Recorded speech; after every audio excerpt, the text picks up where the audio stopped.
What is going on, baseball fans? Jeremy Latacuente here, back at it again. And I have the privilege and the honor of having some of the newest members of the Baseball Banter Broadcast here joining me for this monumental video here. I have the prospects of the land, some of the newest contributors here at the Baseball Banter Broadcast. So Taven, Nate, and Ethan, thank you for joining me on this broadcast. Appreciate having you guys here. Well, I will be the first to say that we all three are very appreciative that this opportunity could work out for all of us. This is the show that we've been doing for about a year and a half now, and we love it. And, we're very fortunate to partner with someone who likes baseball as much as you. Loves baseball, dare I say. Taven? Absolutely.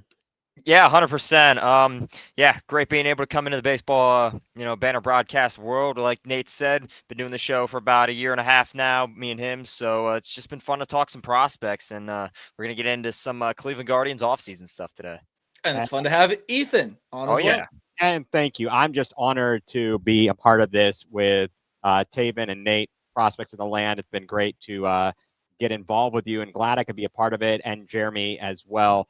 Jeremy, it was it's just been a pleasure, and so glad that they're aboard. I'm able to be a part of it with them. This is excellent. As I said before we got on, they know far more of the nitty gritty and the details, and are experts, while I am a novice compared to them. Say it every time. It never gets old. Hey, I'll admit it. It's all good. Jeremy, we can't hear you. Uh-oh. I don't know if he got cut off or something. Okay, Jeremy, we cannot. I don't have these controls, Nate.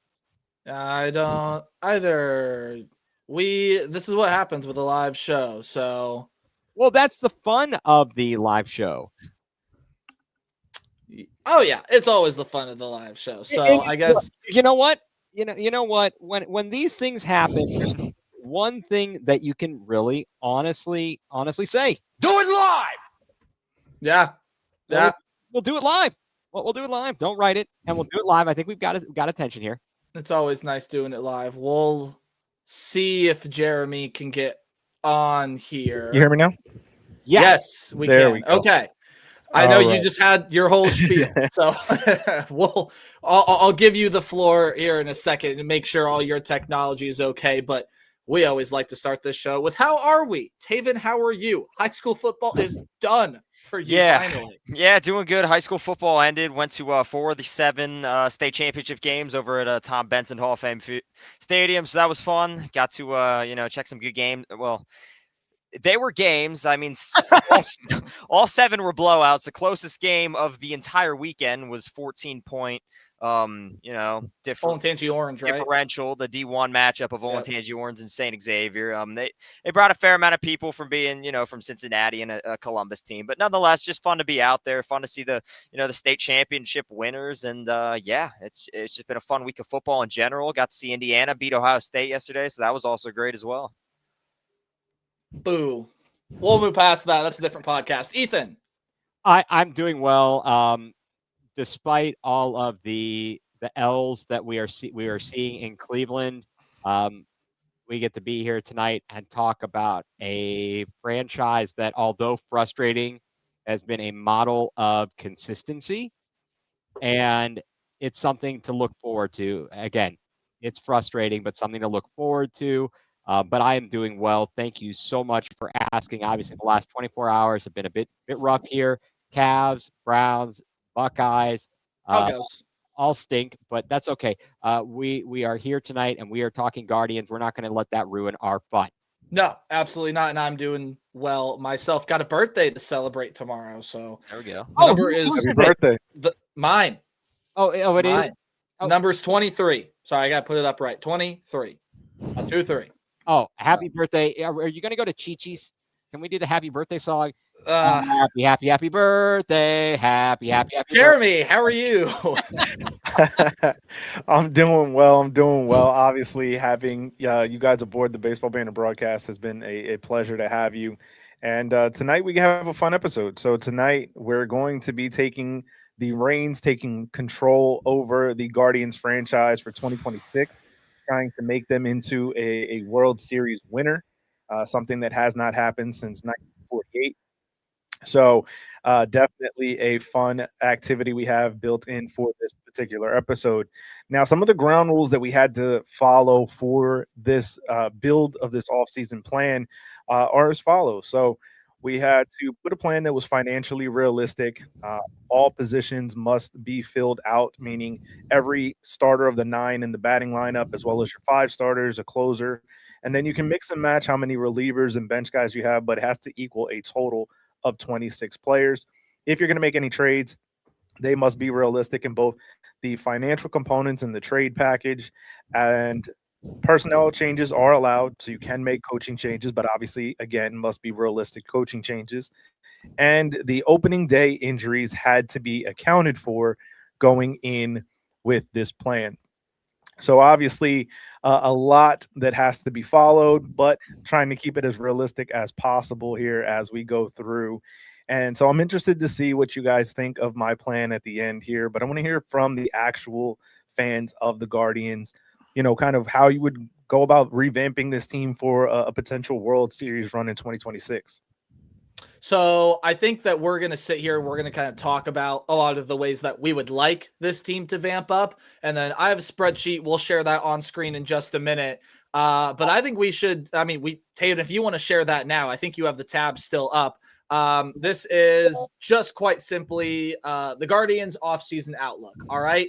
Now, the thing that I do want to pop out here first and say, the manager, Stephen Vogt, right? I think we got to start with him. He's manager of the year 2 years in a row, right? I think we got the right guy at the helm. What Cleveland's issue has always been, I'll actually zoom in even more, but what Cleveland's issue has always been, it's Cleveland's issue has been the offense over the past couple of seasons and not utilizing the cap hit to its, I'm trying to put this eloquently, they have not utilized it as well as they could have, Taven. Wait a second. Nate, is this what you're trying to say?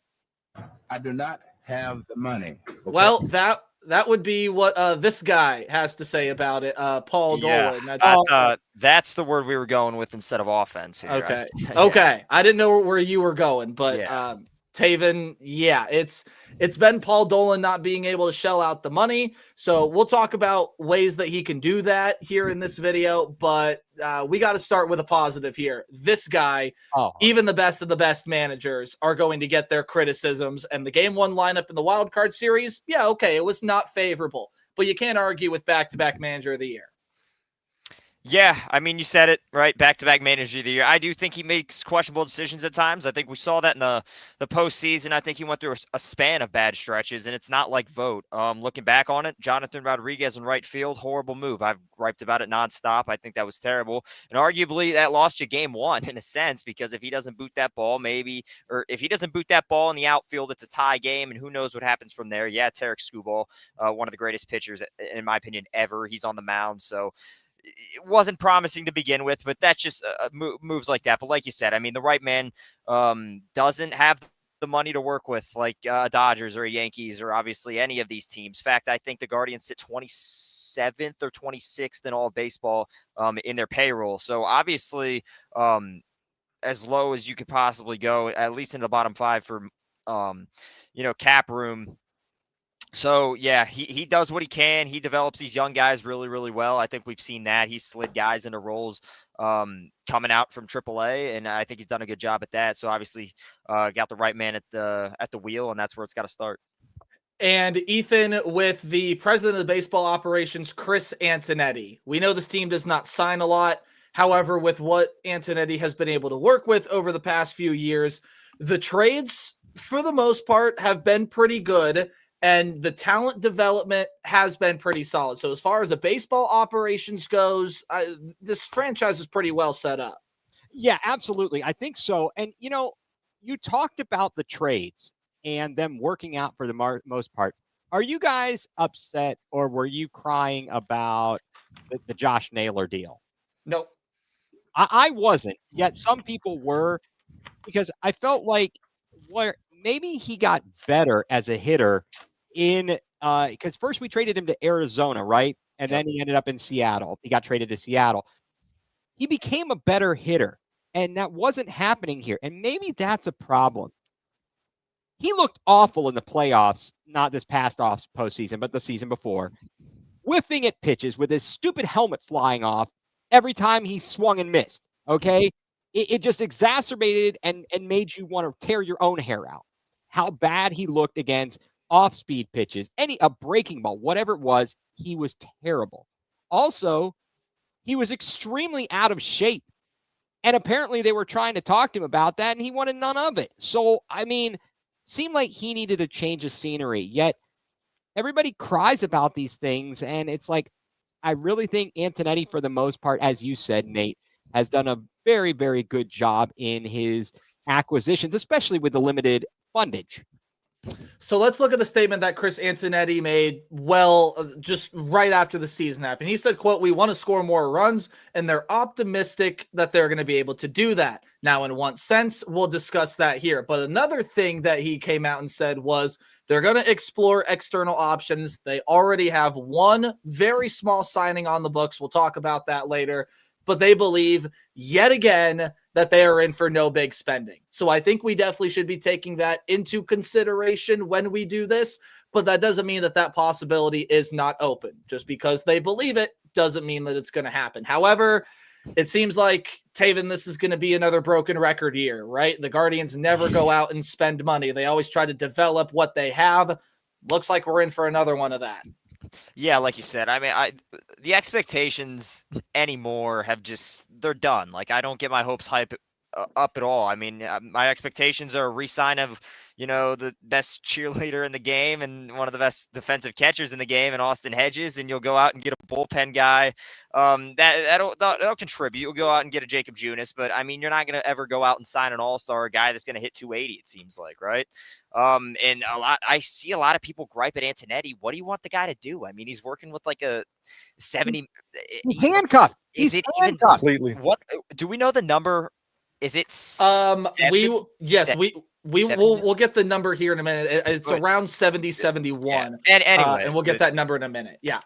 But Ethan, let's go back and let's start with the offense, right? So currently overall on the roster, 38 players on the 40-man roster. So they have 2 open spots. We'll talk about ways that they can acquire some of that, but let's go ahead and let's start with the hitters. That sound good? Let's just start with what's on the 40-man. All right, so now. We have nobody who can hit worth crap. Manager Lou Brown would say, "You may run like Mays, but you hit like," to quote Major League.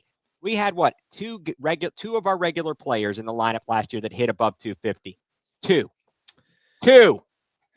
And this is the time where we need to talk about who can turn that around. So let's start with the infield and the people behind the plate. So Austin Hedges obviously got re-signed. Free agent year is 2027, but is making that $4 million.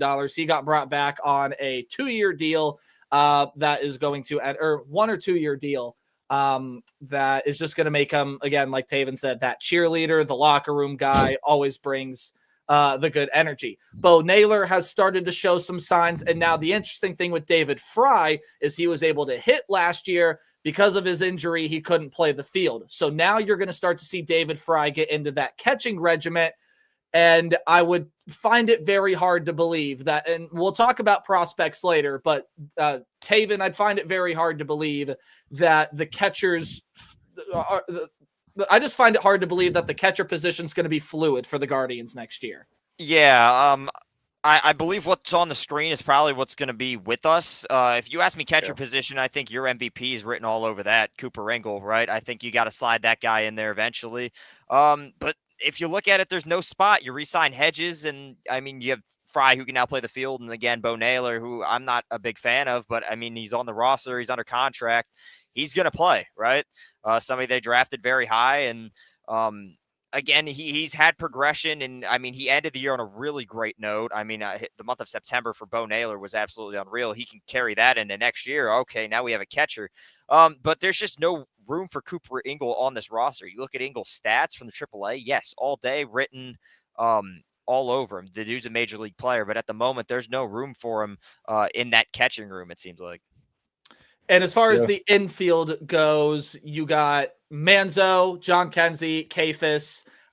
They're sitting at first base. The hot corner is obviously going to be Jose Ramirez. I mean, I might as well do that because we're going to know that Jose Ramirez is here and on this team. But a couple guys that got added to the 40-man here. Angel Yanao, obviously to protect him from the Rule 5 draft. You have Juan Brito in the conversation. And then guys that saw major league time like Rocchio and Arias last season. Ethan, this infield, it showed some upside. It's got some good defensive pieces. So to both of our points here, I mean, where do you see some of the offense coming from outside of that hot corner position with J-Ram? Well, I think Manzardo needs to be playing more regularly at first base. John Kenzie, I'm sorry, it's Christmas, but he gets a lump. He might be big Christmas, but he's getting a lump of coal, and they can send his Pedro Serrano butt somewhere else. Sorry, I can't watch it anymore. I can't watch him swing and a miss every more. And say, "Chica, bro," or whatever it was that Pedro Serrano said on the movie Major League. Again, we're getting a lot of references there. I like, obviously, we've seen Rocchio. He came back after getting demoted early in the season. Hell of a run. I liked what I saw out of him. There's times when I don't know if it's a maturity thing, but sometimes he's aloof. Gabriel Arias, up and down. The interesting thing, and we don't see it on this list, eventually, when is the Travis Bazana thing going to happen? Yeah. Exactly. We'll talk about the minor leaguers here, but you throw in Daniel Schneemann, you throw in Khalil Watson. Yeah. We'll flip it to Jeremy. What do you make of the Guardians infield?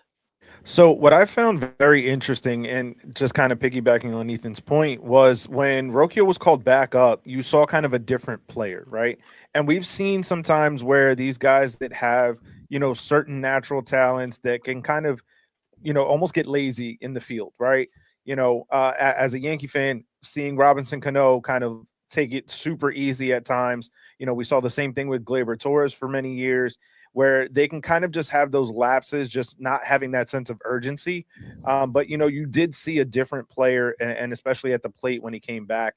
I think, obviously, Manzardo is going to be a guy that has to be featured more in the lineup. I think that if the Guardians are really going to put their best foot forward, they have to give him, 500, 50, 600 plate appearances to really get the best out of him.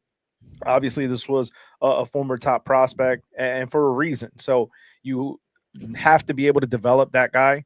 And I think that the Guardians have done a very good job in their development process over the last several years, with a lot of their guys being highly coveted. Obviously, we'll talk about Stephen Kwan in a little bit, but, when you have those guys that you're able to kind of bring about, and obviously he was acquired in the trade with the Rays, but this was a guy who was still a highly touted prospect. You have to give him that run. You have to give him that opportunity and that runway, especially with no heir apparent to the position. And obviously, first base is a power position. It's a position that if you go out in free agency, you're spending a ton of money to be able to try to fill that void, right? You think about the first basemen that are available right now in free agency, obviously most notably Pete Alonso. That's going to run you $30-35 million. But if you can get, somewhat of that production from an in-house guy that, as we can see on this spreadsheet that's pre-arbitration, you're going to be able to try to maximize those assets. So to me, he's got to get a much longer leash and given those everyday opportunities for sure.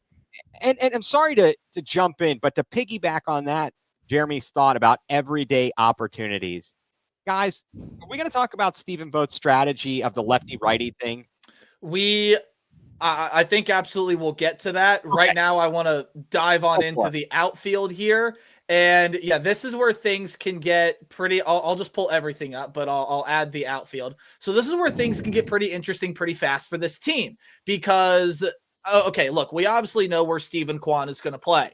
We'll talk about the potential to trade him later. Nolan Jones got re-signed. He's in arbitration 1, and the rest of these guys are in pre-arb.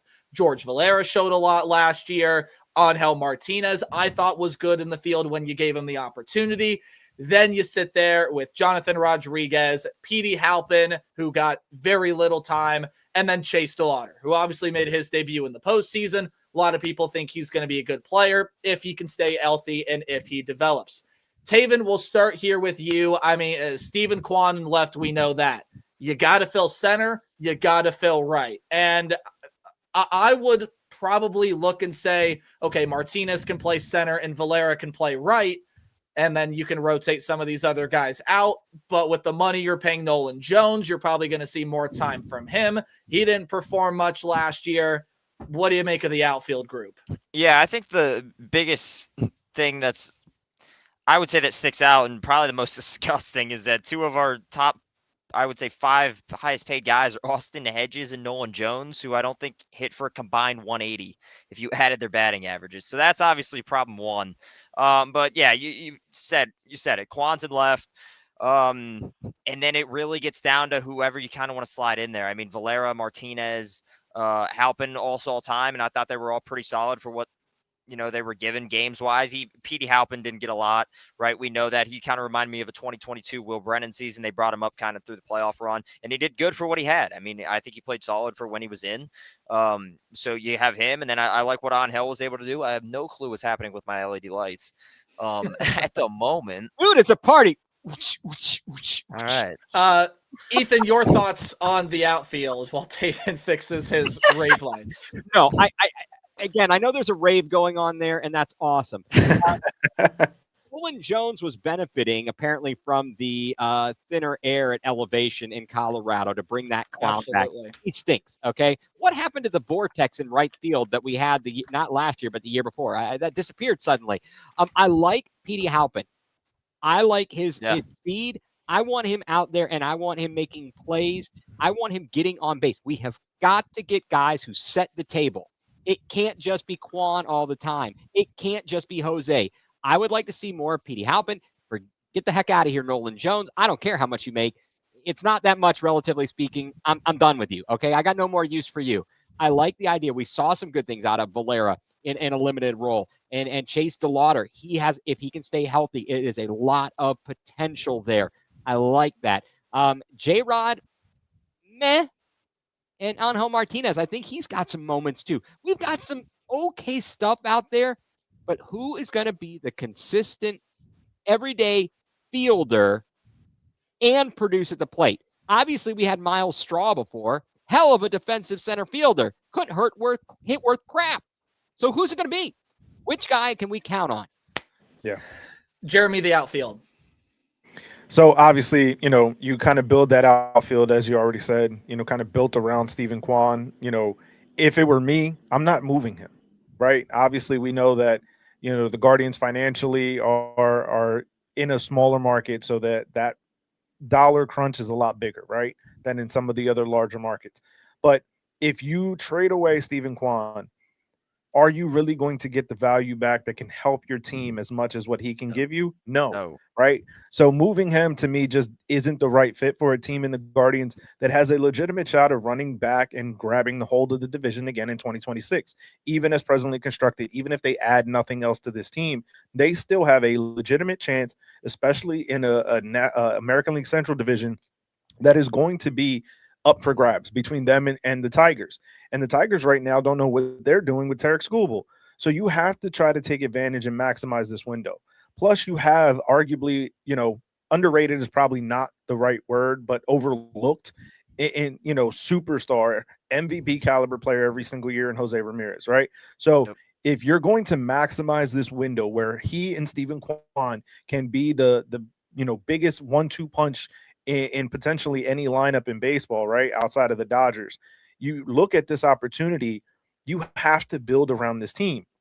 Obviously, with the market, you have to build around the edges. You have to build around that. But moving Kwan deteriorates what you have on this team. When you go through, and I'll kind of get into this a little bit with my plan, obviously the lefty-righty platoon thing is very heavily featured by Stephen Vogt. And I do have that in my team in one area, right? And kind of platooning George Valera and Jonathan Rodriguez, right? That lefty-righty combination to me is really the only place that you really should be featuring this kind of platoon situation, right? Maximize what both guys give you, and then you have other guys that can backfill in there in terms of defensively late in games when you're, up and ahead. But to me, you have to build this outfield around Stephen Kwan, and moving him just doesn't make sense to me. And to jump in here just real quick about the whole Stephen Kwan thing. Yeah, I totally agree. I've seen countless mock draft, and I think the only, people that think he should be moved is everybody that doesn't follow the Guardians or is a Guardians fan. I think that's just the only thing. Like, if you're a Guardians fan, you want Stephen Kwan, and it makes perfect sense, and I don't see why you would move him at all. Look at that spreadsheet and look at how many guys are making $0.82 million minimum. Those are all prospects, and that's not a knock on these guys to say they're prospects, but this team is young. This team has young guys they still need to develop. There's no reason to go out there and bring more prospects in that you would get for Stephen Kwan. You have guys already lined up in the minor leagues that aren't going to see time. Cooper Ingle, Travis Mazzana, other names that just aren't coming to me right now, but you have a great prospect farm at the moment. There's no reason to go out and get more prospects, more young guys who aren't for sure hits. Let's not think about that too. There might be some people out there that see, you were getting the second and third best prospect from the Dodgers. Cool. They might not be that good when they get to the major leagues. Keep in mind, Nolan Jones at one point was a number one prospect, and he's struggling to hit over 220. So prospects aren't for sure hit all the time. There's no and Stephen Kwan is, again, he's a known commodity. In my opinion, a top 5 outfielder in the MLB.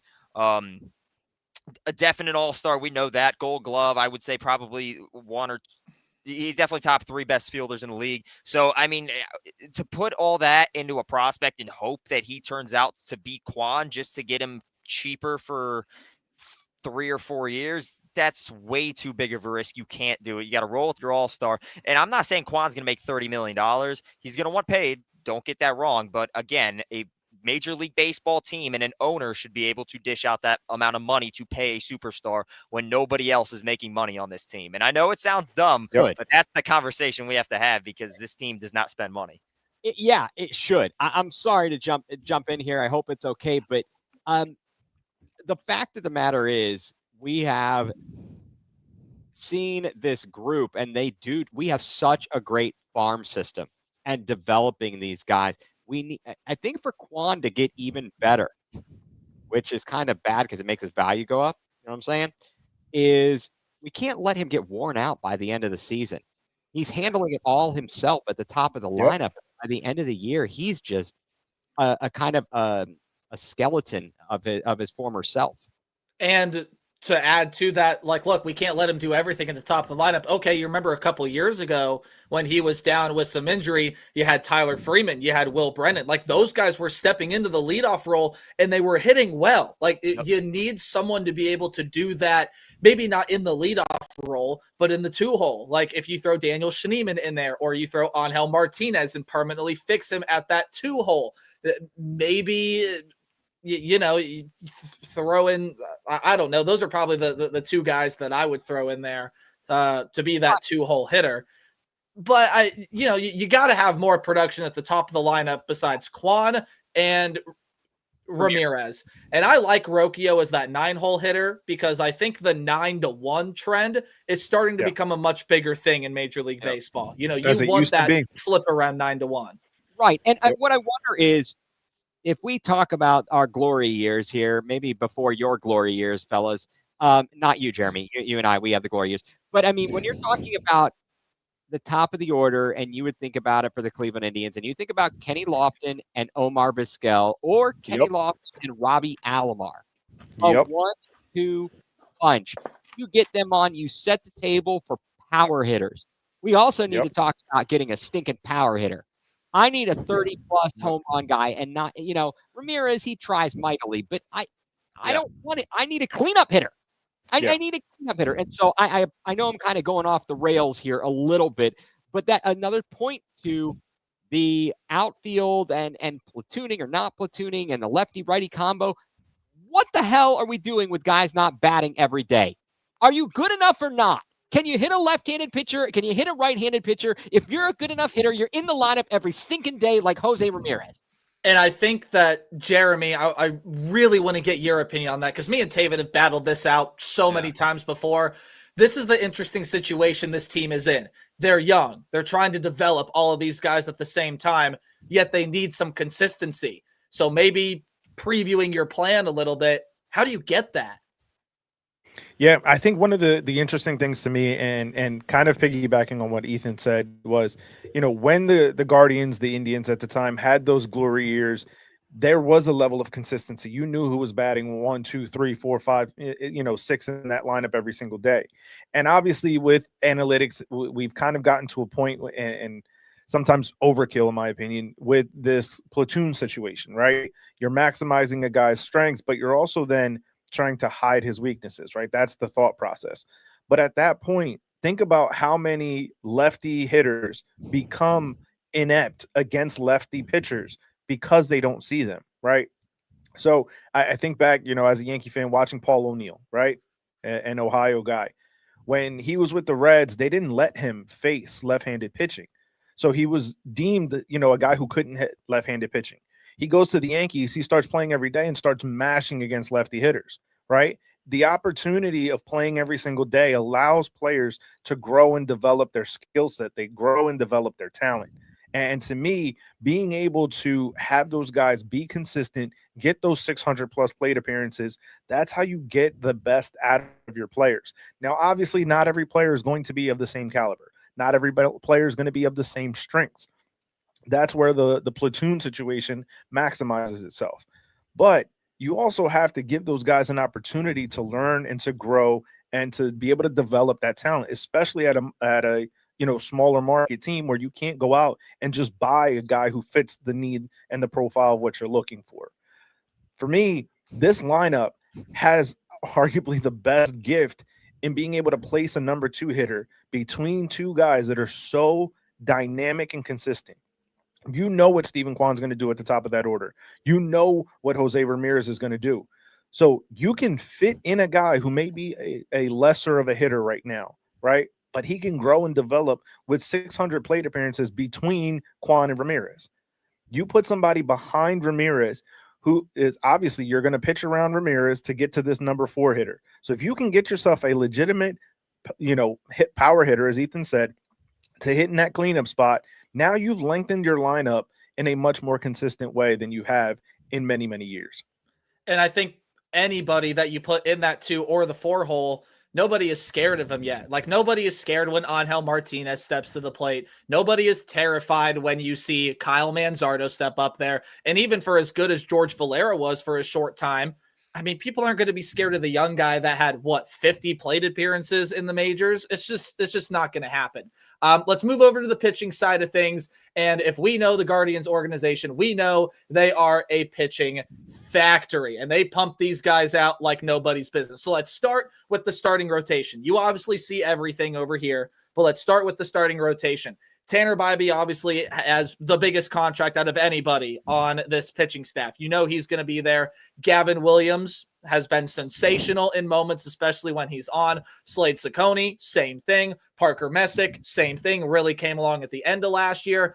Now, that number 5 spot, you started to see the Guardians go to a 6-man rotation, in which case, sure, Logan Allen, Joey Cantillo, those are your guys.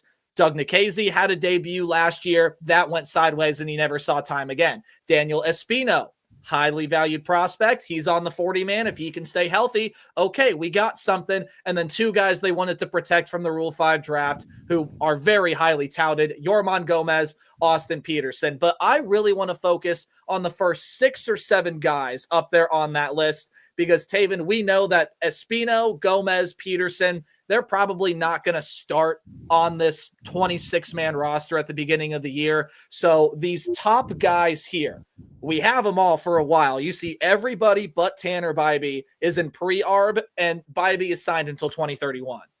Yeah, right. Yeah, they went to a 6-man rotation. I think the top half of that is really strong, and then I think it kind of fell off, and those guys were hit or miss. Tanner Bybee, He was shaky. He was either on or off all of last year. So Home runs were his problem. Yeah, he's really got to get back into his realm. Gavin Williams, amazing. I mean, one of the best pitchers in the second half of the season. If he can come out strong, that was the one thing he struggled with the beginning couple of months. I think once June hit, he was just flawless, and he does that. He's going to be good to go.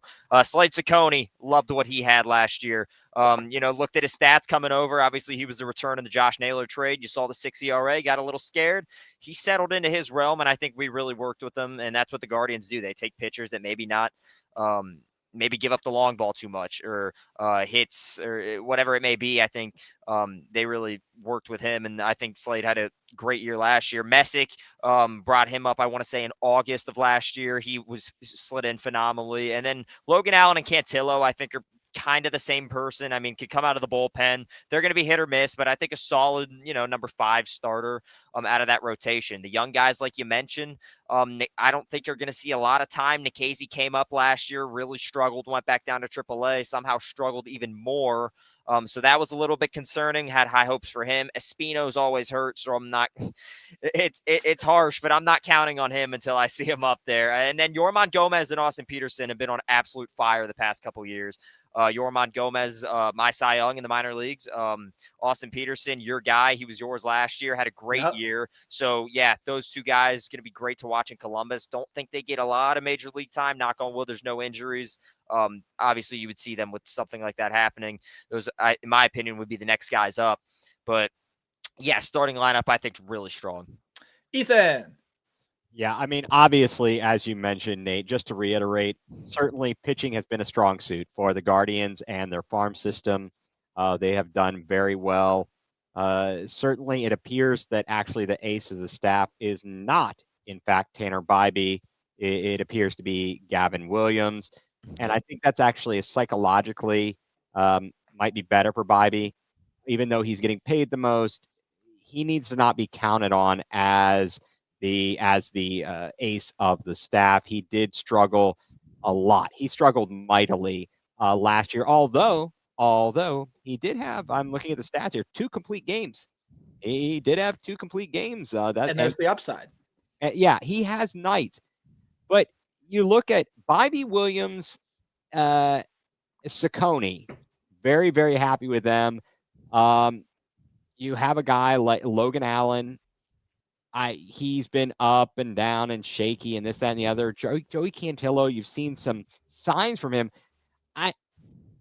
I could see, I mean, like you guys said, they always know. And if you guys know these prospects well, a guy like Yorman Gomez or Austin Peterson may be the answer to fill out the rest of this rotation. Obviously, last year, the starting rotation was like Bybee, Williams, Allen, Ciccone, and Luis Ortiz, who's no longer with us.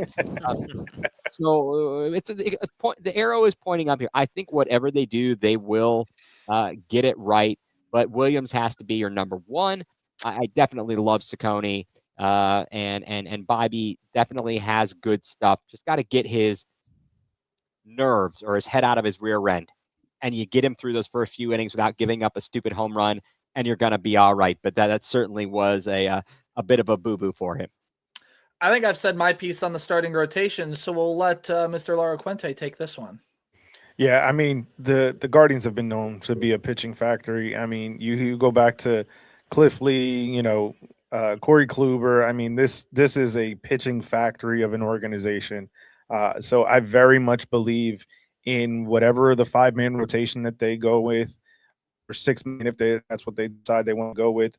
They're going to have those guys that are going to go out there and be reliable. Right now, for me, it's more so a problem with the industry than necessarily with the Guardians, in the way that we've kind of devalued the starting pitcher, right? This 5-and-fly mentality and then running to the bullpen. You see that the teams that use those bullpen arms more and more throughout the regular season, they're gassed. They're wasted by the time they get to the postseason. And for the Guardians, this is a team that is perennially hunting that postseason, appearance and trying to go back to the World Series and trying to win it, right? So this is an organization that is trying to compete. Like, we've seen teams, especially in this division of the American League Central, where they're not trying to compete, right? Nobody knows what the Minnesota Twins are actually doing. The White Sox are in a rebuild mode. They don't really seem to have a clear direction, and you have the Guardians team that are constantly competing, right? So I think for this starting rotation, obviously, Williams is that ace. He kind of proved that, especially if you see just kind of the way that the postseason shook out. This was the guy that, was composed. He was ready and being able to take that ball every 5 days. So I think that if we can start to see the value of the starting pitcher and getting that length back, to me, the pitching factory that is the Guardians organization will show its strength once again in that same way. And actually, last year they really did a better job than the year before in getting length out of their starters. I mean, it was a mess the year before, and the fact that they made it as far as they did and they cobbled it all together, but they did do better in that particular area this past season in getting the starters to go longer. Sometimes you kind of held your breath a little bit thinking, is this one batter too many? And sometimes it was, sometimes it wasn't. But yeah, they definitely did a better job there. So as to not burn out the bullpen, which of course was hurt as well when our closer also who shall remain. Well, Killing me, Smalls. Well, I think we can flip over to the bullpen because obviously, I mean, don't get this mistaken, guys. That's every bullpen arm that's on the 40-man roster right now. That's it. So who knows if you're going to turn Allen or Cantillo into a long reliever like we've seen them do at points before. Maybe Gomez or Peterson does enough in spring training to get them a long reliever spot. Or they go out in the free agency market and they signed more. Personally, I think this is the area where the Guardians are most likely to sign some help. And they already have. Connor Brogdon is on this 40-man roster. Did not have the greatest stuff, but obviously any pitcher that the Guardians sign, just like Jeremy said, any 5-6-man rotation they want to go with, I'll have confidence in until I see otherwise. Because, again, they turned Ciccone into a 5 ERA guy down to a pretty solid pitcher. Connor Brogdon, you could do the same thing out of the pen. Let's start with this.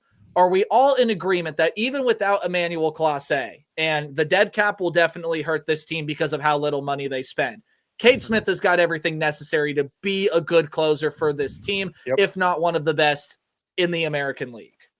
Yep. Oh, yeah. Okay, so we don't have to worry about that. Now, the bullpen.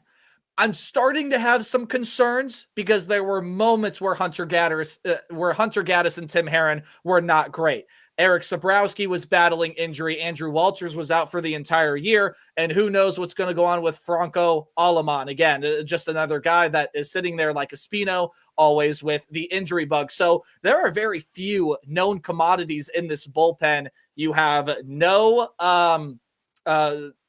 Jacob Junis as of right now. You have no Zach Kent. You have no Nick Enright. So, Taven, do you feel like I'm correct in saying as of right now, minus the fact that you could put Allen or Cantillo in the long reliever role, this bullpen's kind of thin and unknown?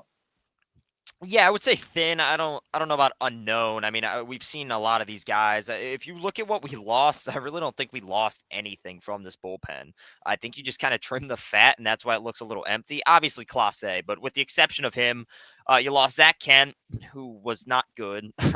I'm just not going to walk around that.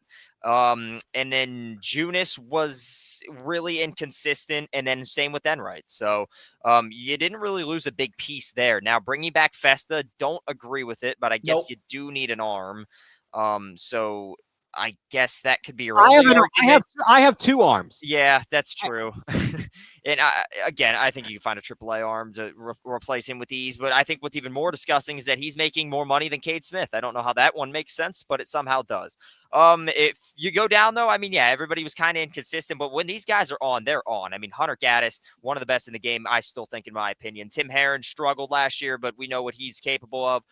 Walter's battling injury, but we've seen what he's done in the minor leagues. Aleman's an absolute tank in the minor leagues. He's just been struggling with injuries. So he comes up, he's going to be a beast. Sabrowski, he wasn't impressed with him in the minors, but as the years keep going on, I'm starting to become an Eric Sabrowski fan. He's been really solid. Connor Brogdon, don't know a lot about him, but obviously you got to start signing a couple more relievers, plug maybe a little bit of veterans in with the guys that you're going to bring up. Can't bring all prospects up. I do believe they're going to put Cantillo in that bullpen. I do think we're going to see him out of that bullpen. So too. And I think he's going to throw, It's going to be, I think he throws 2 games a series potentially. I don't know if it's going to be a lot or not, but I think he's going to be a guy that you're going to see come out of that bullpen frequently. And he's a guy that can go out there and throw 3 innings, turn around the next day and throw 3 innings. So love Cantillo in the bullpen for a long reliever. So yeah, I like the bullpen. I think there's still work to be done with it.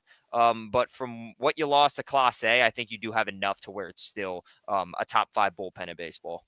Ethan, anything more quickly? No, well said. You have hit the points there. Okay. We're good. Jeremy, I do have a question for you, and really to the other 2 gentlemen here as well. Do you feel like with how thin the bullpen seems and how thin the bullpen looks, just in terms of names and quantity, right? I think the quality is there, and we've seen aspects where it can be there. But do you feel like the argument in the situation of 5 and run or 5 and gun to your bullpen, the Guardians are going to have to be forced to get a little bit more length? And just your overall thoughts on this pen? Yeah, I think, in seeing how the game has shifted to a more bullpen approach, more bullpenning as it were, this does seem a little bit thin, right? It seems a little bit light. We know that most teams are running with 13 pitchers on their active 26-man roster every single day of the year. So it's like to have, even if you have a 6-man rotation or a quasi 6-man rotation with Cantillo in there, you're still kind of short, right? In terms of just even the quantity. We know how much more the bullpen is pitching in today's day and age. So adding a couple of arms to this list will absolutely help kind of lengthen out what you have with this bullpen. And again, as I said earlier, with the pitching factory that is the Guardians organization, you don't necessarily have to go for those high-end relievers. Obviously, the high-end relievers come in with high-end price tags, right? So just kind of a little sneak peek into kind of what I had put together for potentially for the Guardians. I have them adding 2 arms to this bullpen, right? We'll get those names later. So yeah, so 2 arms to the bullpen, but to me, when you add in the 2 arms to this list that they already have, then that bullpen kind of fills out a little bit more and feels a little bit more in line with kind of how everybody in the league is running with close to 13 arms a game. Well, after going through everything, we now get to the part of our show where we get to highlight all the minor league prospects. I have compiled a list of some likely prospects that I feel like could make that jump up and get included into this 40-man roster. Taven, feel free to add some. Ethan, any names that you're aware of, throw them out there as well. But there you go. These are some minor league names that I think you got to pay attention to. Now, the one that I will say, you want to add an extra bullpen arm, call up that guy at the very bottom. It is $2.5 million that is sitting in the minor leagues right now. I don't want this to become a whole Miles Straw thing where he's getting paid $1 million a year to sit and play baseball in Columbus, which is what happened in 2023, obviously. So you can call up Trevor Stephan. I know he's had some injury problems and just overall pitching problems. He can get back to what he's doing. You call that guy up. He's seen major league time. He is a vet.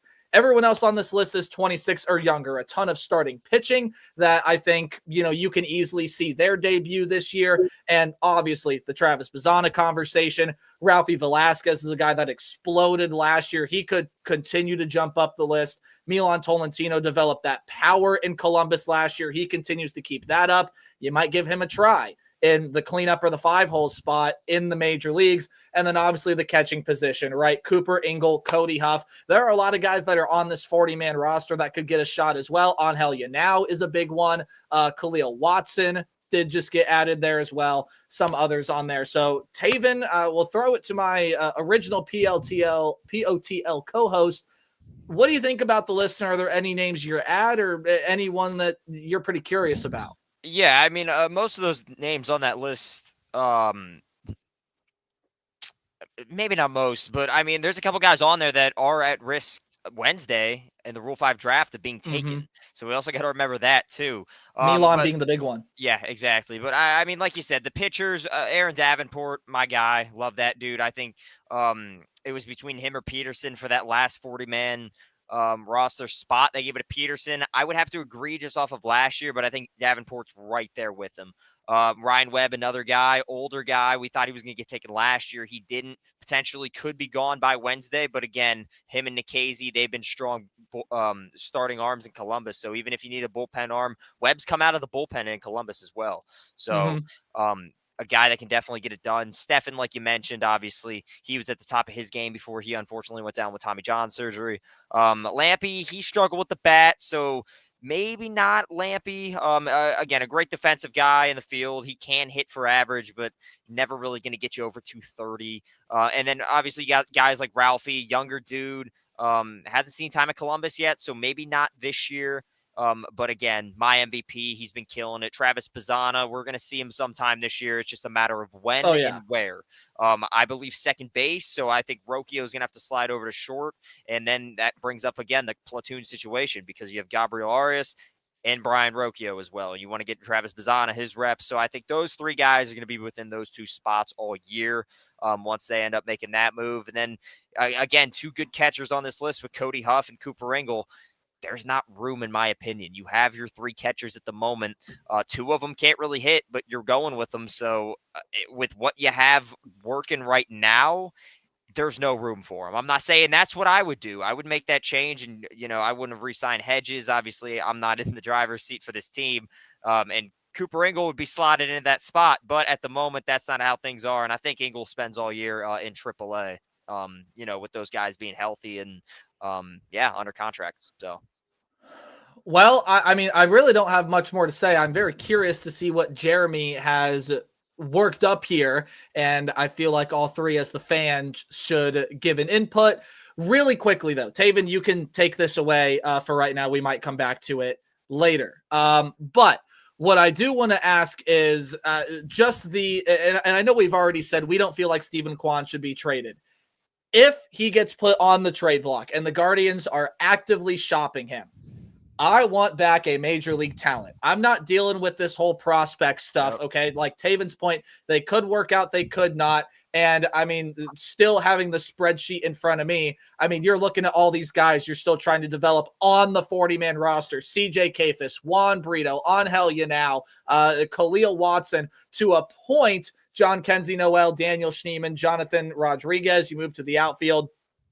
Angel Martinez, George Valera, Petey Halpin, Chase DeLauder. There's just too much young guys. Like, we got to roll with what we got right now. Stephen Kwan, the right move is to keep him. But if you trade him, I'd want someone like an Andy Pajes or especially an outfield guy that can play either center or right, especially right field. Absolutely. I think that, if you go through this exercise and you think about moving Stephen Kwan, you not only have to get back a major league player, right? So not even just major league caliber, right? Because we know there's a lot of prospects that are quadruple A guys, right? That they, dominate in AAA. And when they come up, they have nothing to really offer, right? You need a proven major league guy back for Stephen Kwan. And realistically, depending on the organization you're talking to in trade talks for him, you need one or two, maybe three guys coming back, right? Because he is just that valuable. So kind of using baseball trade values to kind of look at the value for Stephen Kwan. They have him listed now. Obviously, you got to take baseball trade values for a grain of salt, but he's worth basically 25 plus 25 surplus value, right? So that's a significant return. And to be able to get back a player of that quality and of that caliber, you have to make a serious deal, right? So this isn't like a trading a down player for a down player in the way that you did with Naylor and Ciccone, right? Obviously the Guardians, got the best that they were able to get for Naylor at the time when his value was down. Obviously Naylor then went on and kind of revamped himself a little bit and got himself into a position where he was able to get, nearly $100 million deal from the Mariners this offseason. Obviously that wouldn't have happened from the Guardians organization. But, if you're going to trade Kwan, you're going to need something of serious value coming back. And I just don't see teams being willing to give up 2 and 3 guys off their major league roster to make that deal happen. to where it's of value to the Guardians, right? And for me, that means keep him. And I'm sorry, I think that's what they ran into at the trade deadline. Yeah, absolutely. Jeremy, we're all very curious. Show us what you got. All right. So going through this exercise, obviously, as someone that isn't a Guardians fan per se, I go through and I look at this team, right? The 2025 payroll was about $100 million. So the commitments going into 2026 were at about $76 million. So that puts you at about a $24 million gap between last year and this year. Obviously, the Guardians don't typically spend money. So in making this exercise, I'm going to spend that money, right? I'm going to spend the $24 million. Fair enough. Get the Guardians back to where they were in terms of the financial payroll from last year. Obviously, as being a smaller market team, you're not going to exceed that and go to a $300 million budget. But to get back to where you were last year, to me, makes a ton of sense, right? Obviously, you had contracts coming off the books, got rid of Naylor, Carlos Santana's gone. Like, there's a lot of free money right now in just getting back to where you were. So some of the additions that I made to this team, and I'll put up a trade that I made for this organization to kind of solidify center field, if you will. I'm pulling in a trade for Brenton Doyle for Jhonkensy Noel, Nolan Schubart, and Andrew Walters. Okay. Obviously, you're giving up some value there, but you're going to get yourself a legitimate center fielder, somebody who I think could benefit from getting out of Colorado. A change of scenery, really, in my opinion, could help Doyle start to find some semblance of offense. Obviously, it's going to be something that the Guardians will have to try to work with to be able to kind of build that value. But to me, having him in that Guardians lineup as opposed to Angel Martinez in center field is going to be a much better defensive player. So personally, I've seen the Brenton Doyle thing out there a lot, and I think it makes a ton of sense. I like Angel Martinez, and I would like to continue to see him to develop. So if you're going to bring in Doyle, they probably, I don't even think they would flip Martinez, but I mean, you're going to have to sacrifice something there, right? I think Angel Martinez can play right, even though that's not his de facto position. And I think at the end of the day, when you break it down, Taven, will defer to you on this as well. Valera probably at the end of the day going to end up being more valuable than Angel Martinez. Yeah, I would say. I mean, I think Angel Martinez is a good player, but I don't think Valera's scratched the surface of what he's able to be, right? I mean, we forget the dude was a top 50 prospect in all baseball at one time.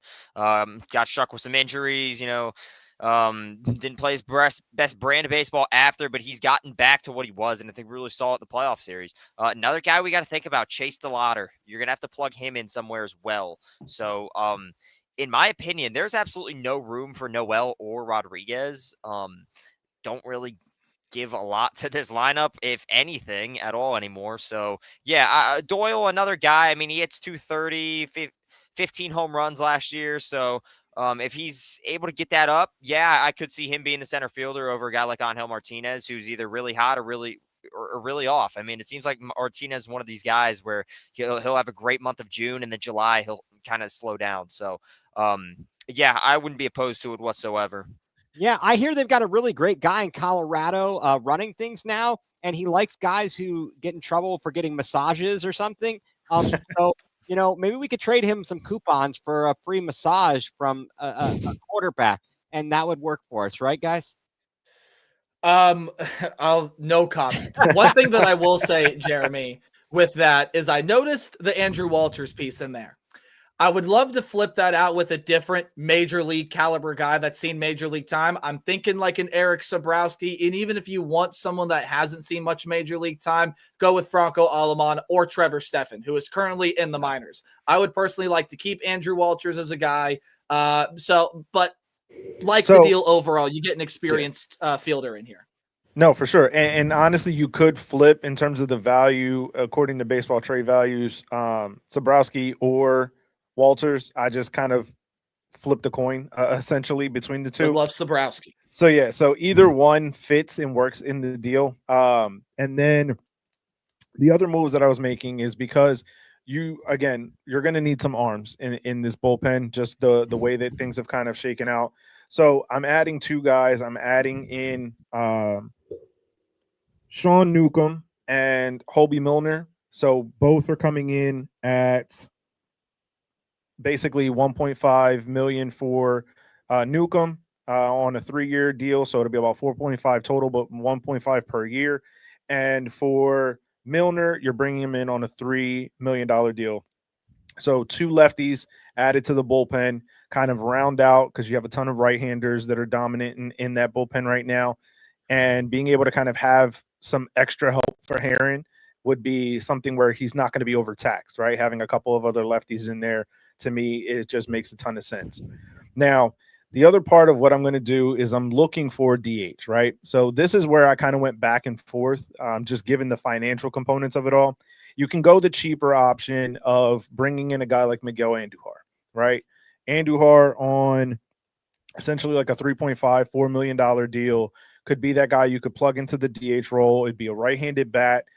You can plug him in, as a platoon guy on any of the 4 corner spots realistically. So he could help kind of balance out the team a little bit more.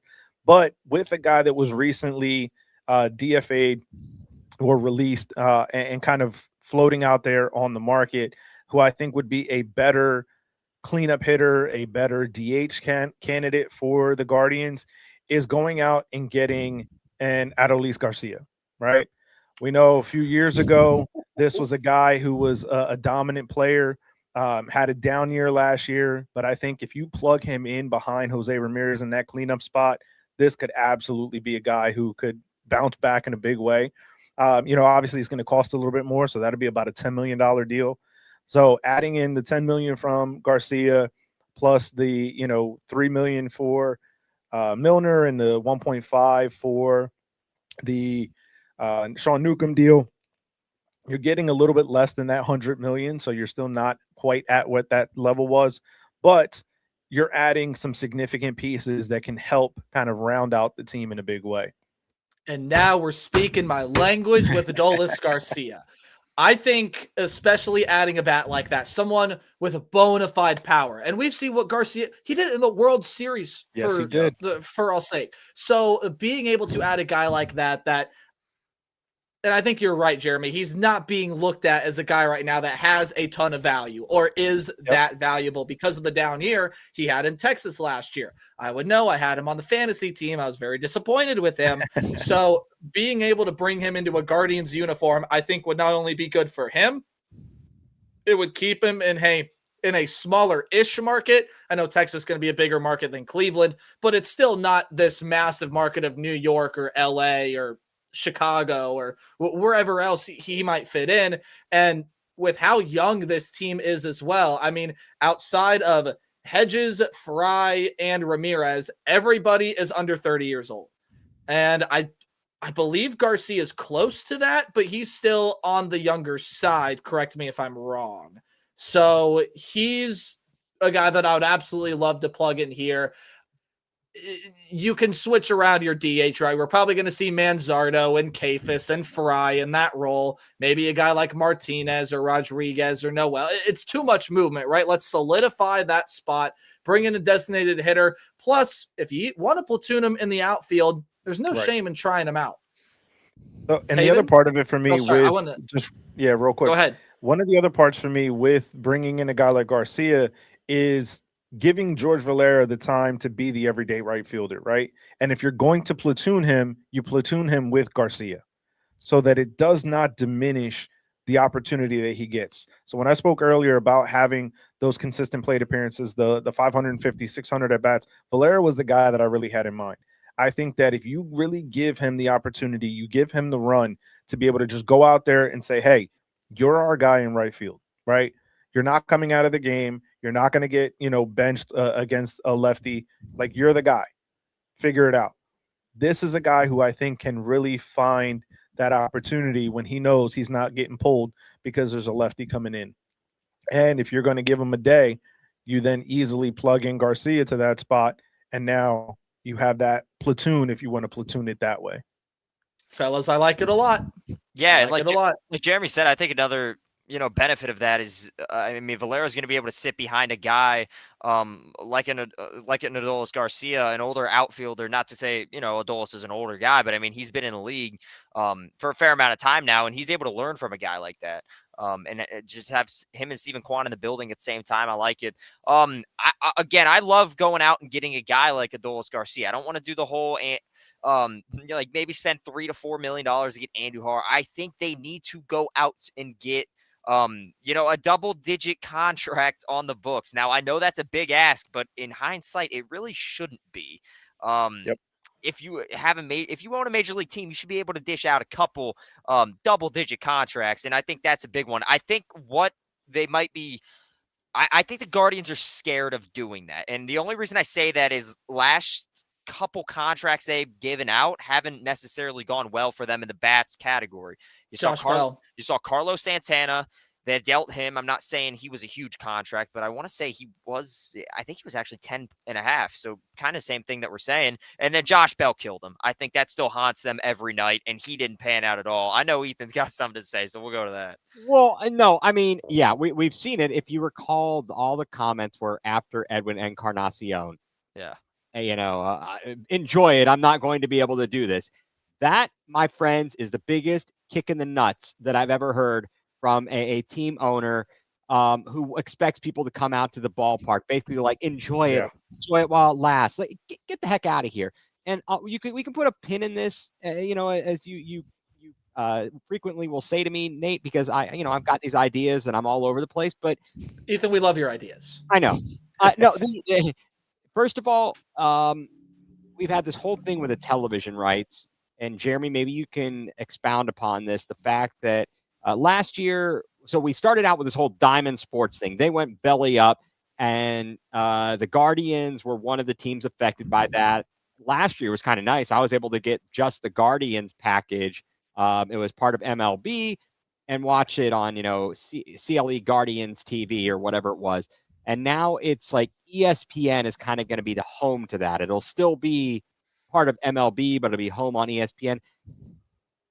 And you look at the overall market, the television deals, the media rights, and folks, one thing that's hanging out over everything is what will happen after this season. How will that affect the Dolan's spending?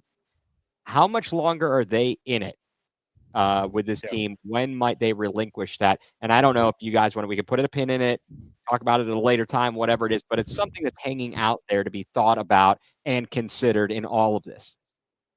Yeah, definitely. Yeah, for sure. Jeremy, I assume we're going to get to what you got for a lineup and a starting rotation and everything like that. Am I correct? So obviously with my plan of bringing in Garcia, you have Stephen Kwan at the top.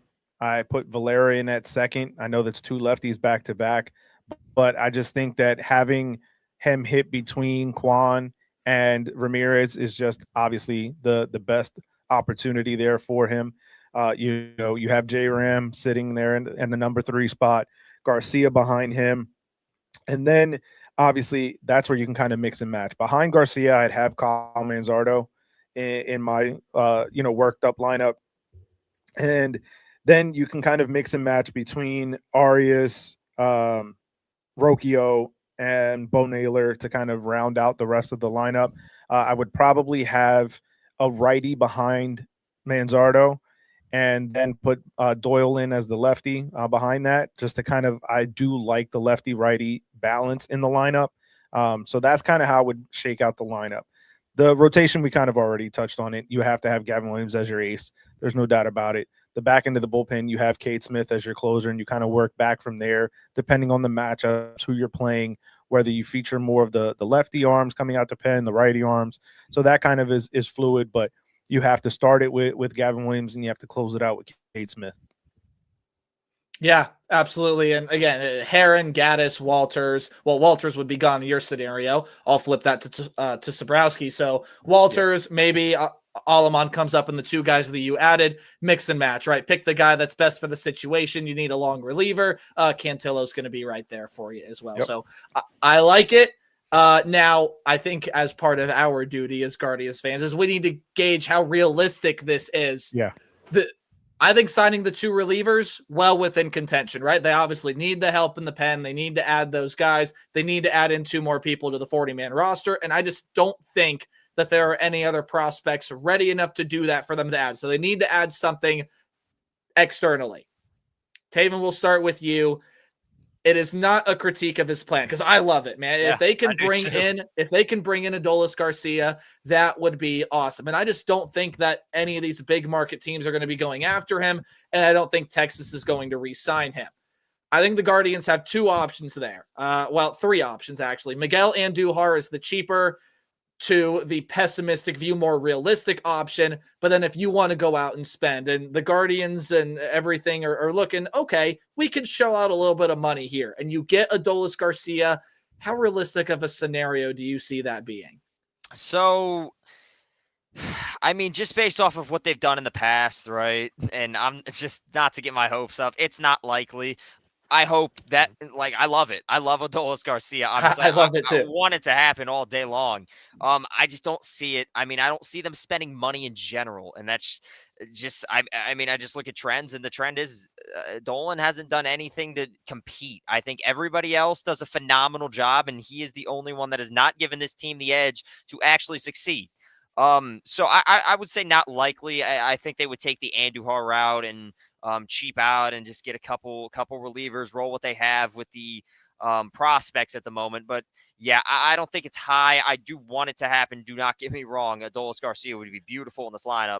I just can't see it happening with what's happened in the past with this front office. And again, we reiterate, I mean, grade A plan, right? Yeah. I think bringing in those 2 guys, you need lefties, right? If you're going to bring people into the bullpen, please bring in a lefty arm that is competent and capable. Pulled up both those guys' stats. I know Newcomb was a sub-3 ERA, and I'm not sure what Milner was at last year. But I do know those guys can provide some solid stuff. Even if you get him into the Guardians rotation, you know that there's probably going to be a new pitch developed, or they're going to start spotting their pitches a little bit. It's just how this Guardians organization rolls. Ethan. Yeah, one thing that we didn't bring up, and pardon me for being late to the party here, because it's just something that I was looking at in possible free agency and prospects, etc. What the hell's going on with Lane Thomas? I know, So here are the other options, right? So Miguel Andujar, Adolis Garcia, any other DH/outfield candidate you can bring in there, great. There's nothing saying they can't go re-sign Will Brennan. There's nothing saying they can't go re-sign Lane Thomas. I doubt that they do either of those things, but it's still an option that's on the table. Yeah, I mean, Lane Thomas was when healthy, he can be very productive, but obviously the health has been an issue. I certainly liked him in his time here. He's to me, he's kind of a proven commodity, and I air quote that. I mean, you can't discount what he did against one of the best pitchers in baseball in the biggest scenario of his life. I mean, that will never be forgotten. I often dream about that moment. So, I mean, you can't discount that at all. Jeremy, I think it's a great plan. I am still just stupendously curious on if this team will spend money. I think it is likely they spend it in the pen. I think they are more likely to develop the bats that they have. If they bring in an Adolis Garcia, great. Even if they bring in a Miguel Andujar, it shows that they're trying, right? It shows they're trying to manufacture some more runs, because the biggest problem with this team, we've now come full circle. This team loves to win its close games, even if it's 6-5, right? The offense will find a way to get enough runs if the starting pitcher had a bad day and the bullpen is locking it down. But this team, if they want to get farther and they want to get back to an ALCS, back to a World Series for the first time, and next year would be a decade, they can't play from behind, because that's a death sentence, right? You look at the championship series against the Yankees 2 years ago. And then last year, you look at the series against the Detroit Tigers. a 2 or 3 run lead cripples this team. They can't play from behind. And in order to do that, you need guys that are either going to change that narrative or will just get you out from the jump right away. That starts with the table setters. That starts right off the bat with the table setters at the top of the order. If you can't get those guys on and then protect Jose Ramirez, you're, up a river without a paddle. Yep. Yeah, and I mean, Earl Weaver said it best. The best thing in baseball is a 3-run home run. So you have to be able to bring in those guys that are going to be able to help facilitate that. And a bunch of the guys on here have had moments, right? We all know the Daniel Schneemann grand slam against the Blue Jays last year, right? George Valera had some big moments, and I think he's going to develop really well. Angel Martinez has had moments. I mean, before the David Fry home run against your Yankees, Big Christmas set it all up, right? So we've seen flashes and moments out of these guys, but you can't help to think back to Oscar Gonzalez and some of these other prospects that have come up that have had these big moments and then just fizzle out, and you never really hear from it. Yeah, Big Christmas. And, oh, man, what's the other? Oh, Franmil Reyes. There you go. There's the other one. So what are we going to do with the hitting coach? Because clearly he stinks. How are we going to have an order that's this incompetent? Can somebody please address the what everyone is thinking? This guy has to suck. He's got to suck. These guys stink. How are they all hitting below 250? I'm sorry. I cannot believe we put out a crap-ass lineup like that on a nightly basis all stupid season. When are we going to develop a guy who can hit more than 250 on a regular basis? And I think there are guys that are waiting to do that. Then get them up here. Well, guys walking. I think some guys are already here. Guys that are capable of doing it. I think CJ Kafis can do it. I think George Valera can do it. I think even in a good year, Angel Martinez can do it. Yeah. There are guys here that I think can push that forward. Now, I will start to be out on the hitting coach with how many guys, prospects are on this 40-man if nothing develops this year. If nothing develops this year, I mean, it's going to be the worst year to do it. But you're going to have to wipe that hitting coach. You're going to have to start over there. Pitching factory, thank you, Carl Willis, for not following Tito to Cincinnati. We are grateful for you every day. We need to be able to develop some bats. Now, I feel like the last exercise we got to go forward here. Taven, let's pop up the 40-man, my graphic once more. Let's just go through and let's highlight, right? So I think without a shadow of a doubt, these 3 guys are going to end up being on the 40-man roster, right? The 26-man roster to open the season. There's just no way that they don't include all 3 of these guys, and they're probably going to be the catching platoon moving forward. By the way, I should have prefaced, we are acting like they don't do anything, right? Maybe add a couple of bullpen arms, but we're going to act like nothing significant, right? As currently constructed, this is who should be on the 26-man roster to open. Obviously, we're going to go with Kyle Manzardo, and then these guys right here, right? Brian Rocchio is going to be there, Gabby Arias, Jose Ramirez. We all know that. We can also probably highlight Daniel Schneemann. I think that's a pretty known commodity. Stephen Kwan and Nolan Jones, they're going to be on there as well. And I would pretty much guarantee that George Valera is on. So that gives you 3, 4, 5, 6, 7, 8, 9, 10, 11. You need 2 more bats, Taven. Yeah, and if this is up to me, I think you're going to go with Angel Martinez as one of them, right? I think you have to. And just what he's been able to do. I think the other one's a no-brainer, CJ Kafis, right? He was my MVP in the minor league just 2 years ago. I think it has to be Kafis. A guy at first. I think he's your first day everyday first baseman. It's him and Manzardo, and then you're going to flip him to DH at the moment. If you don't go out and sign anybody, I think that's exactly how that's going to go. Kafis, Hasfield, but the bat, we've seen it. It's been amazing throughout all the minor leagues. I think he's great. And it can play a little bit of outfield too, if need be. I don't see it really happening. Maybe a game or 2 throughout the year if you really want to shake some things up. But if you look at the other guys, Khalil Watson, I think for sure Columbus.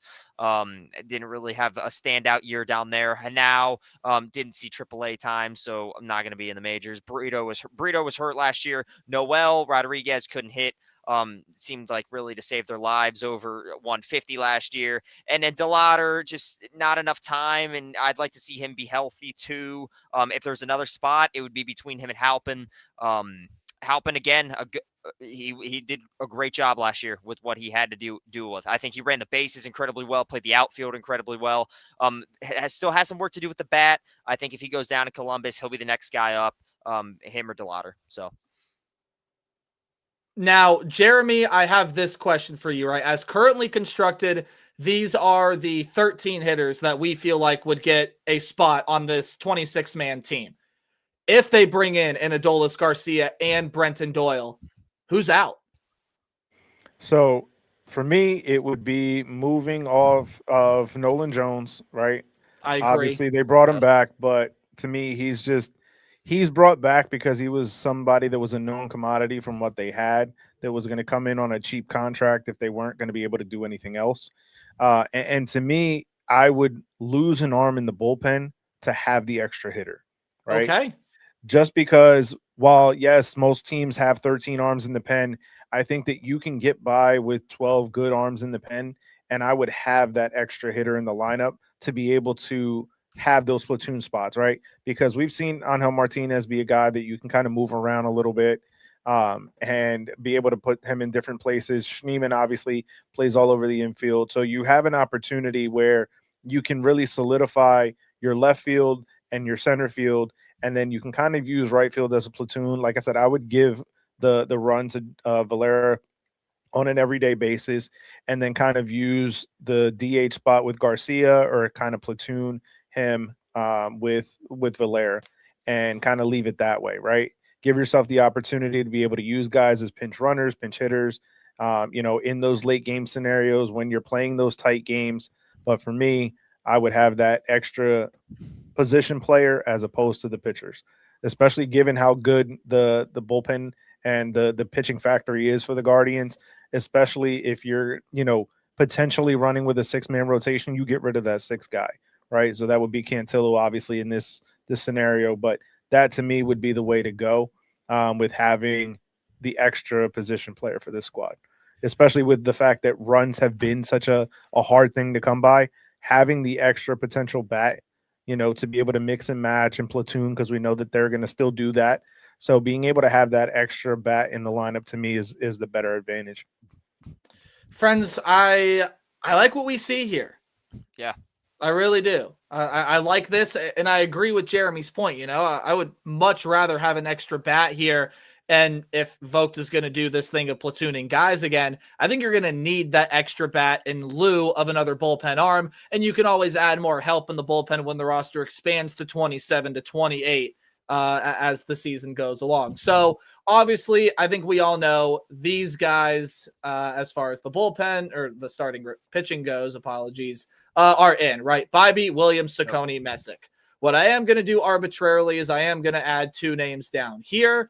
As far as the relief pitching role goes, because they're going to add some guys, and we'll just add them down there, right? So whether that's the 2 that Jeremy said, or whether it's some other options, I think they're going to add some help in the bullpen. Because they brought the 2 guys in, I just see no way that Festa and Brogdon are left out. Gaddis and Heron are obviously in. So with 14, that's 10. You got 2 more arms in the pitching rotation. So you got to determine a 5th starter, and you need 1 more arm out of the pen. Taven, I think the pen arm's pretty obvious in this instance because you lose Eric Sabrowski due to trade. We flipped him with Andrew Walters. Yep. Taven, which means Walters is going to be that last bullpen arm. Now, when you look at the starters, in my opinion, it's between 2 guys, right? Nikhazy was inconsistent last year. Espino's coming off an injury, and I don't think has pitched in a game in AAA. I think he might have did the last one of the season for Columbus, but obviously hasn't pitched more in the game in Columbus. Yormont Gomez, young, he's been in Akron, and Austin Peterson, also a Columbus guy. It's between Cantillo and Allen, 2 arms that have seen major league time, and they've been solid when they're on. These are good quality pitchers, right? Let's not forget Cantillo was a top 5 prospect for us. He was also in the futures game. In my opinion, in this, it's really a coin flip. I'm gonna go with it's tough. You know what? I'll go with Cantillo. I'll go with Cantillo. I was just about to say it might shock some people, but I would go with Cantillo, and here's Yeah. why. I feel like Cantillo is just the guy that has a higher ceiling. Period. End of Yeah, story. I that feel like too. when Yep. Cantillo is on, he's better than Logan Allen when he's on. I like his stuff better. I like his pitch mix better. I like his command a little bit better as well. So this is a guy in Joey Cantillo that I just think when he's on, he's also got a year younger than Logan Allen. So there is also that upside of, hey, if we keep this guy on, it's just going to be a quote unquote younger arm that we can bring up and keep on staff here. So that's 5 starters, that's 7 bullpen arms, and that's 14 hitters. So Jeremy, what say you? Anything about the Guardians? Maybe let's do this. Almost at 90 minutes here, so we should close it out with this. As currently constructed, with maybe a few additions at the very least in the bullpen, where do you see the Guardians projecting out next year? So, I mean, I kind of alluded to this earlier. I think that it's at this point in time, the way that teams are constructed in the American League Central, I think it's a 2-team race between the Guardians and the Tigers, right? I think they're going to be battling all year long to try and kind of jockey positions for that number 1 spot in the division. I see the Guardians, depending on how they go about this offseason, right? So obviously we're kind of alluding to the fact that they're not really going to spend money other than maybe adding a couple of arms in the pen. If they go back to the post with what they already have in-house, they're going to need to have real growth and development from the guys on staff. So it's really going to come down to, more so than anything else, the development of the hitters in this lineup. And if they can find a way to develop the hitters that they have, your CJ Kafises, your, Rocchio's being able to develop, Valera's being able to develop, Angel Martinez being able to be a consistent player, Nolan Jones finding some semblance of the player that was once regarded as a top prospect. If they can find that development, if they can find that growth, then I can see the Guardians putting themselves into a position where they can be the top team in the division. They can get themselves back to a postseason run, whether that be in the division battle, whether that be a championship series appearance, a World Series appearance. We'd have to see to the level of development that these players get to. If they find themselves in a position right now where they run it back with this same squad and we don't see that development, I think they're going to find themselves in a position where, instead of like the Tigers having had that run where they, were dominating the division and then kind of fell off, we may see the regression in the Guardians lineup. If you see that regression, you may see some of these guys get flipped. You may see a Stephen Kwan traded at the deadline and going away from this team. You may see some of the arms in the pen no longer be a part of the team if that development does not happen this upcoming season. Now, what I will say too is I took out 1 added reliever and threw on Cade Smith because that's just something I forgot to do. So we'll say they add 1 reliever, make the trade for Brenton Doyle, get Adolis Garcia, and then again just the 1 added reliever in there as well, because you got to throw Cade Smith in that lineup. Taven, you can take this away, because the last thing that I do want to touch on is Ed specifically asked to all the fine people in the room. We started to see this last year, right? Where the Guardians, I mean, let's face it, they needed a really big run and a really big collapse to get to the postseason. So the team that I felt like we were going to see last year sort of played out for the most part a little bit better than I thought, until the very end, where they just rocketed through September and went on this magical run. Why do I get the sense and the feeling that, especially if this team doesn't add anything, we're going to get that again, although I don't know that a big run is coming? I mean, if you really look at this team, I would say since the 2018 season, where they kind of ran out of that big all-star team that they had, right? You had that World Series team with your rotation being Kluber, Carrasco, Bauer, and I mean, 4 of the 5 starters were all-stars. Let's not forget that. Clevenger that year was as well. Then you obviously had Lindor, Michael Brantley. So that team, right? Jan Gomes, all all-stars. I think at one point you had 8 on the team, which is absolutely insane. But if you look from that team, it's kind of been like they've just been trying to piece it back together. Like it's never been a rebuild with this team. It's always just it's always just been like trying to just keep fixing a house bit by bit without buying a new house almost. And that's kind of what it seemed like. I mean, you've always had guys come up and it's been every other year, like I've mentioned on this podcast before. 2018, you make the playoffs. 2019, you don't. 20, you do. 21, you don't. And it's been like that all the way up until this year where they finally broke that stretch and made the playoffs. I think next year you're going to see, and I think a big part of that is I think it takes these guys a year in this new wave of prospects to really develop. And I think then you see it. And then you move on from a key guy who you've had on the team, like a Bieber or, a big guy like that. And then it's a down year because of something like that. And then you bring another wave of prospects in, and then that happens. So if you can't pay guys, I think you're just going to keep moving at this rate. I do think you're obviously going to see Kafis hit about, I mean, he could hit 270 this year. Like, I wouldn't be shocked at all if he does that. And all these other prospects, Messick could have a sub-3 ERA. Who knows? I do think that's really possible. I think that's what's going to happen, and I think they're going to win the division this year. That's just my early prediction. But I think that's the biggest part of this team. All right. Well, I feel like we've kind of said it all here for the most part. Jeremy, you can see we like to go in depth, don't you? And that's why you're here on the Baseball Banter Broadcast. That's great. That's awesome. So realistically, again, we'll see what they add in the bullpen because I think something more is coming. I mean, you're not just going to sign Connor Brogdon and then that's it, right? I would hope not, but don't rule it out. This is true. I would love to add a 14th. I would love to add a 14th bat. Even if you keep Nolan Jones on, you add in that 14th guy. And I love the idea of having 14 batters and 12 pitchers to open this thing up. Now, how much can change through spring training? I think with this organization a lot because of just the way that they use their prospects. Yep. So the fluidity in this organization is different than a lot of other organizations just because of the way that it's structured and it's worked. And that's why we have this show too, right? It feels like nobody uses their prospect system on a higher basis than a team like Cleveland. And they have a lot of success doing it. It's about finding that consistency and keeping guys here and paying guys when they're ready to be paid. That's the part that hasn't happened yet.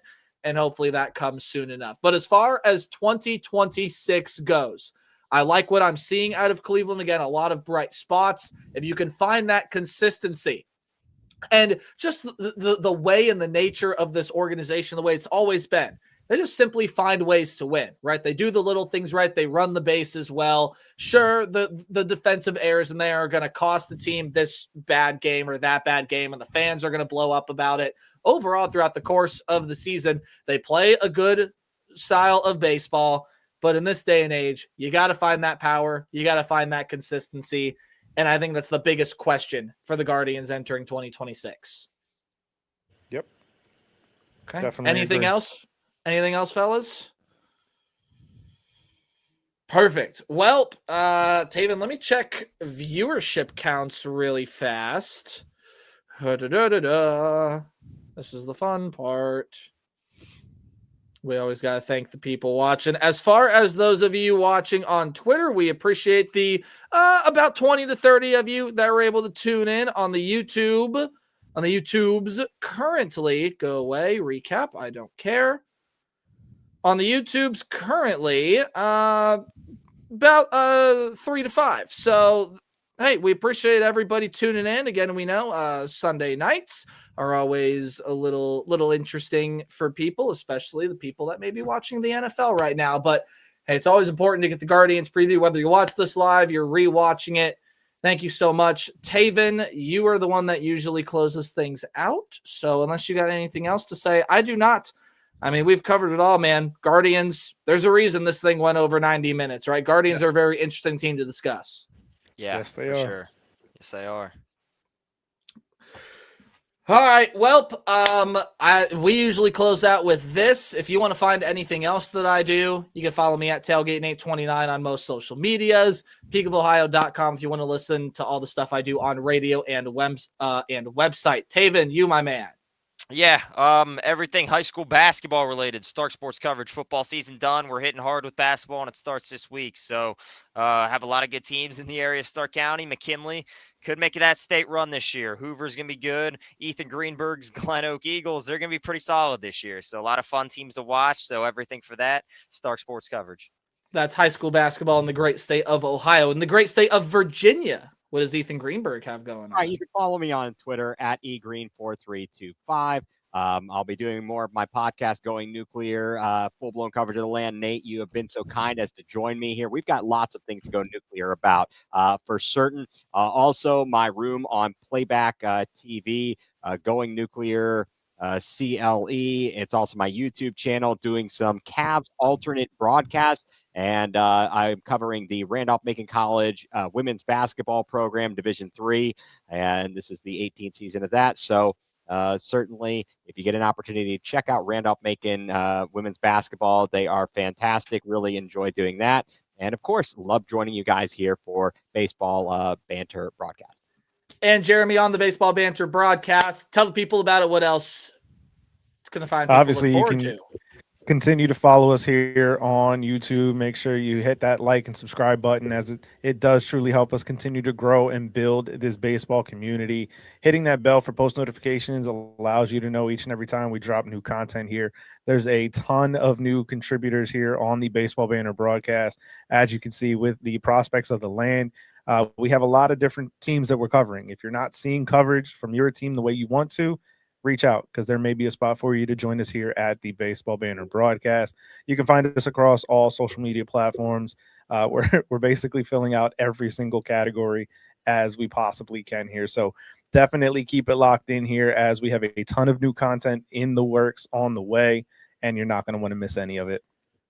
And of course, we'll tell you where to follow the pod at the end of all of this. But Taven McCauley, Ethan Greenberg, Jeremy, thank you for joining us on this show. You're welcome back anytime, as usual. And thank you for getting us involved. Coming up next on POTL, next one we do, we'll recap winter meetings. We'll talk about everything that happened there as it pertains to the Guardians, and obviously the Rule 5 draft. That's a big thing, too, as the Guardians had 4 players taken in it last year. We'll see. And they obviously took Will Wilson. So there you go. Taven, get us out of here. Well, appreciate the fine people for sticking with us as always. You can follow the podcast at Prospects, capital OTL, on Instagram, X, YouTube, all the above. Follow the Baseball Banter Broadcast, and we will see everybody next time. Take it easy.